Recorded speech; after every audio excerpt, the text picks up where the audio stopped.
자, 오늘도 역시나 이슈 있는 것들 먼저 체크를 해보겠습니다. 제가 매일 아침마다 8시 정도에 제가 이슈별 섹터 정리를 해가지고 제가 여러분들께 말씀을 드리죠. 자, 오늘 보시면 아시겠지만 유가가 좀 떨어졌습니다. 유가가 떨어지면서 다시 한번 더 신재생 에너지 쪽에 자금들이 좀 많이 들어오고 있는 상황들이에요. 네, 보시면 지금 이제 SMR, 자, 원전 쪽에 대한 이슈들, 그리고 이제 신재생 에너지들, 어떻게 보면 유가가 상승을 하면서 반사세를 받고 상승하는 쪽이다 보니까 아무래도 오늘 또 강세를 보일 수밖에 없었던 부분들입니다. 그래서 오늘 HD 현대에너지솔루션부터 해서 하나솔루션이랑 그리고 이제 원전 쪽에 하나 흐름들 보면서 말씀을 드릴 거고요. 자, 그리고 이제 시장에 대한 흐름들 이어서 말씀을 드리면서 앞으로 우리가 어떤 종목들로 단타를 좀 해보면 좋을지까지 자세하게 말씀을 드리겠습니다. 지금 현대에너지솔루션 들고 계신 분들 대응하는 방법들 여러분들께 위주로 말씀을 드릴 겁니다. 자, 그리고 지금 보시게 되시면 지금 가장 중요한 것들은 뭐냐면 유가가 안정이 되었을 때 반사수혜를 받는 쪽이 신재생 에너지랑 원전 쪽이다 보니까 유가가 다시 한 번 더 80불 정도로 해가지고 급락을 보여주잖아요. 그러면 이런 신재생 에너지 쪽으로 소급에 쏠렸던 종목들은 어떻게 될까요? 당연히 흐름이 약해질 수밖에 없겠죠. 자, 그렇다 보니까 이런 종목들이 유가가 안정되고 수급이 신재생 쪽으로만 쏠렸던 부분들이고 유가가 상승하면서 이렇게 또 영향을 많이 받았던 섹터 안으로 자금들이 흘러갈 수가 있는 겁니다. 그러니까 쉽게 말해서 이제까지는 신재생 에너지 쪽으로 해서 자금들이 많이 쏠린 상황이잖아요. 근데 이 돈들이 다시 한 번 더 이제 유가가 급등을 하게 되면 어떻게 돼요? 그에 따르는 이제 피해를 받는 종목들이 있을 거 아니에요. 피해를 받는 종목들이 어쨌든 지금 상대적으로 좀 약세를 보이는 부분들이기 때문에 시장의 자금들이 현재는 신재생, 원전, 위주로 해서 많이 유입이 되고 있지만 이런 돈들이 유가가 하락을 하게 되었을 때는 다시 한 번 더 지금 아직 상승하지 못했던 이런 종목들로 순환 매도는 이런 시장이 만들어질 수가 있습니다. 그래서 지금 현대에너지솔루션이라든지 신재생 쪽 들고 계신 분들은 빠르게 대응을 하시는 편이 좋고요. 현 시점에서는 그래도 1분 봉상 120선을 타고 움직이는 흐름들을 또 보여주고 있다 보니까 현재 시가 구간들을 이탈을 했을 때는 다시 한 번 더 전일 저가 구간들까지도 밀릴 수가 있습니다. 최소한의 10% 이상 밀릴 수가 있는 부분이기 때문에 금일 시가 기준으로 대응을 하시는 게 가장 좋습니다. 그리고 하나솔루션도 말씀을 드리면 이거는 이제 일봉상 봤을 때 현대에너지솔루션에 비해서 상대적으로 좀 덜 오른 편이긴 하죠.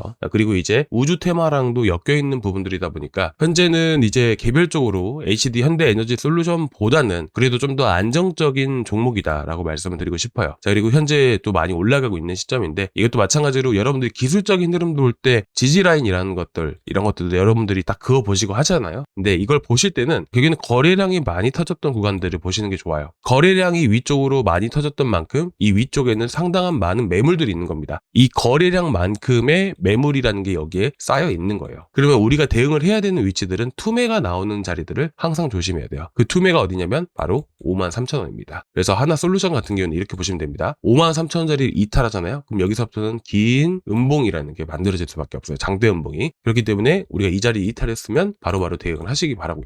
지금 현재 어쨌든 전고점 구간까지도 별로 안 남은 상황이라서 이제 당분간은 주말 동안에 어떤 일이 발생될지 모르겠지만 그래도 지금 당장에서 신재생 에너지 쪽이 무너진다라기보다는 현 시점에서 그래도 전고점을 돌파하는 흐름들이 한 차례 더 나와줄 수 있다. 이렇게 보시면 되실 것 같습니다. 자, 그리고 오늘 SK하이닉스랑 삼성전자가 좀 많이 떨어지고 있죠. 지금 이렇게 전기전자 반도체 정도는 이제 어떻게 보면 조금 떨어지고 있는 시점입니다. 오늘 특히나 무슨 일이 있죠? 미국의 선물 옵션 만기일이 있습니다. 그렇다 보니까 지수 자체도 계속 퐁당퐁당 하는 식으로 해서 올랐다 내려갔다를 반복을 하지만 이렇게 지지부진한 흐름들이 나오다 보니까 아무래도 시장을 이끌었던 2차전지라든지 전기차 이쪽에서 어떻게 보면 지지부진한 흐름들이 나올 수밖에 없는 거예요. 그렇다 보니까 이 시장을 어찌됐든 방어를 해줘야 되는 그런 상황이다 보니까 코스닥에서는 이제 바이오 쪽에서 수급이 좀 더 지금 다행히도 유입이 되고 있는 상황인데 오늘 아침에 제가 8시 53분경에 올려드렸던 기사 확인을 하셨을까요? 삼천당 제약. 시장의 흐름들을 여러분들이 보시면 되세요. 일단 시장이 여기서 더 떨어지면 안 되는 부분들이다 보니까 시장의 수급이라는 게 들어올 수밖에 없는 상황이에요. 코스닥이 버텨주고 있는 부분들인데 어쨌든 코스닥을 버텨주기 위해서는 바이오가 올라와야 됩니다. 그래서 지금 어쨌든 바이오 섹터 안에서도 이슈가 있었던 게 삼천당 제약이다 보니까 제가 오늘 아침에 삼천당 제약을 이렇게 여러분들께 추천을 드린 겁니다. 이슈가 있다고 해서 무조건 올라가는 게 절대로 아닙니다. 절대로 아니고요. 시장의 수급에 대한 흐름들이 여러분들이 보셔야 돼요. 그렇기 때문에 엄청난 수익은 또 아니지만서도 어쨌든 지금 저희가 SK증권이라든지 그리고 삼성전자제약 같은 종목으로 해서 오늘 이렇게 또 수익을 챙겨 나갔었던 부분들이고요.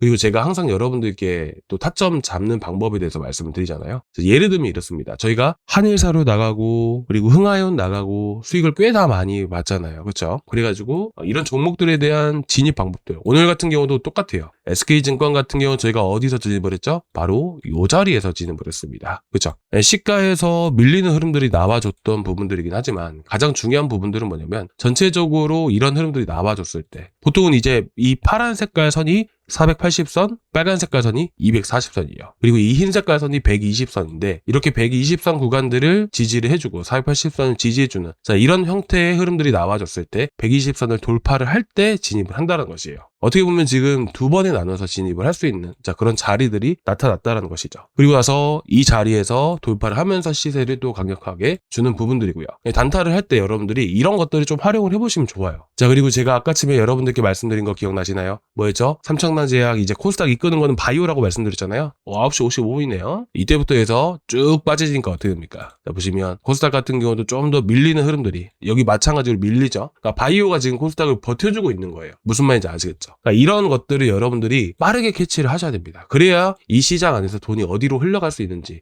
앞으로 지금 당일에 코스닥 흐름이나 이런 것들은 어떻게 될 수 있는지를 우리가 알 수가 있는 거예요. 자 그리고 한 가지 더 말씀드리면 이제 다음 주에 봐야 되는 부분들이 뭐냐면 가장 중요한 겁니다. 가장 중요한 건데 결국엔 다음 주에 우리가 어떻게 우리가 매매 전략을 세워야 되냐 이런 부분들을 봐야 되는 거잖아요. 그럼 이제 원전 쪽 신재생 에너지 쪽 기울면 돈이 어디로 흘러간다라고 했죠? 이제까지 부각받지 못했던 종목들로 돈이 쏠리는 거예요. 그래서 제가 저번 주에도 그렇고 이번 주에도 계속 말씀드렸던 게 덕산네오룩스랑 파인햄텍 자 이거는 이슈가 살아있나요? 죽었나요? 계속 살아있죠? 자 아이폰 폴더블4 관련해서 얘기가 나오고 있습니다. 미국 전체 북미 시장 점유율 38%를 달성할 수도 있다 라는 이런 기대감이라는 게 아직까지 살아있는 것이고 7월 달부터 양산이 들어갔다라고 하는 부분들이기 때문에 우리가 이런 종목들은 계속해서 들고 가는 겁니다. 파인햄텍은 최소한 못해도 15,000원에서 16,000원 이상 지금부터 해서 최소한의 40% 50% 수익은 볼 수 있고요. 덕산네오룩스 같은 경우도 마찬가지예요. 정고점 구간들을 뚫고 올라갔을 때는 최소한 못해도 6만원까지도 볼 수가 있습니다. 정말 보수적으로 잡아도 55,000원에서 54,000원까지도 기대해 볼 수 있는 부분이기 때문에 현 시점에서 지금 여러분들이 제가 타점은 또 잡아드리겠지만 현재가 기준으로 봤을 때도 어떻게 보면 한 20에서 30% 정도는 우리가 수익을 챙겨 나갈 수 있는 종목이다 라고 보셨으면 좋겠어요. 그래서 지금 한 차례 좀 더 이제 시장 자체가 떨어지고 올라가고 하루하루 반복을 하잖아요. 그렇기 때문에 변동성이 좀 큽니다. 시장 때문에. 그래서 한 번 더 떨어질 가능성을 보고 여러분들이 45,500원에서 45,000원 정도까지 해서 이렇게 타점 잡아보시면 좋을 것 같고요. 자, 45,000원짜리들 자 그리고 45,500원 이렇게 보셨으면 좋겠습니다. 아시겠죠? 자 이렇게 해서 여러분들께 오늘 전체적인 시장에 대한 오전 장 초반 흐름을 여러분들께 말씀을 드렸는데 조금이나마 도움되셨다면 구독과 좋아요 한 번씩 부탁드리고요. 다음 시간에 또 뵙도록 하겠습니다. 감사합니다.